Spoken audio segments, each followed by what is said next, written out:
কোন থেকে চাঁদা নেন বা কিছু নেন, ওইটা ডোনেশন হয়ে যায়। আর জামাত বিভিন্ন ব্যাংক, বিমা, অটোমেটিক্যালি বিভিন্ন শিক্ষা প্রতিষ্ঠান দখল করে ফেলেছেন, ওটা নাকি পুনরুদ্ধার হয়েছে। আর বিএনপি যদি 10 টাকা নেয়, এটা হলো চাঁদা।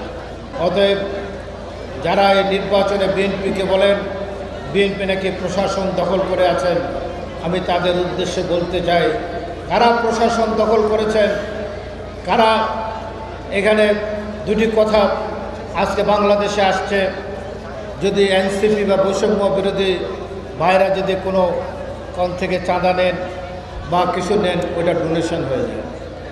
আর জামাত বিভিন্ন ব্যাংক, বিমা, অটোমেটিক্যালি বিভিন্ন শিক্ষা প্রতিষ্ঠান দখল করে ফেলেছেন, ওটা নাকি পুনরুদ্ধার হয়েছে।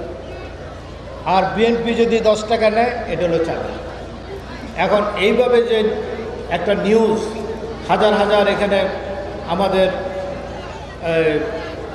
ইয়াসিন ভাই বলেছেন যে একটাই বিভিন্নভাবে আজকে মানুষের চরিত্র হরণ করার জন্য একটা মিডিয়া কাজ করছেন। এই মিডিয়া দিয়ে কোনো কাজ হবে না।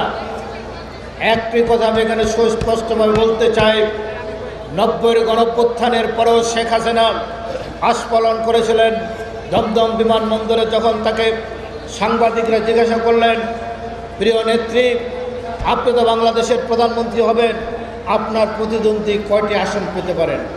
উনি তাচ্ছিল্যের সাথে বললেন, 10টি আসন পেলেও পেতে পারে, নাও পেতে পারে। কিন্তু আল্লাহর বিধি, আল্লাহ যার কপালে যেটা লিখে রেখেছেন, বাংলাদেশের মানুষ সেদিন বেগম খালেদা জিয়াকে ধানের শীষে ভোট দিয়ে বাংলাদেশের ইতিহাস রচনা করেছেন। বাংলাদেশের প্রথম মহিলা প্রধানমন্ত্রী হিসাবে তাকে নির্বাচিত করেছিলেন। শেখ হাসিনা 80টি সিট পেয়ে সন্তুষ্ট হয়েছিলেন। উনি পদত্যাগের নাটকও করেছিলেন। তাই আজকে আমরা বলতে চাই, মা বোনরা যেখানে উপস্থিত আছেন, আমরা শিরক করি না। জামাত ইসলাম করলে নাকি আপনি বেহেশতে চলে যাবেন, তাদের নেতারা, তাদের মহিলা ইয়েরা বাড়িতে বাড়িতে আমাদের মা বোনদের এই কথাটি বলেন। এই কথাটি যারা বলতে পারে তারা মুসলমান হতে পারে না। কারণ বেহেশতে যাওয়ার একমাত্র আল্লাহ ছাড়া কেউ বলতে পারে না কে বেহেশতে যাবে, কে দোজখে যাবে।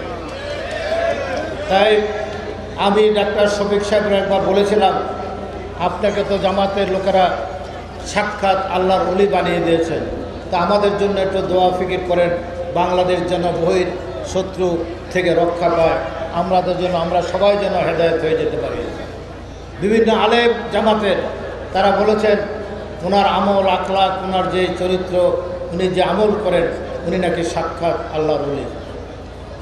তা আমি এটা হলে তো খুবই ভালো।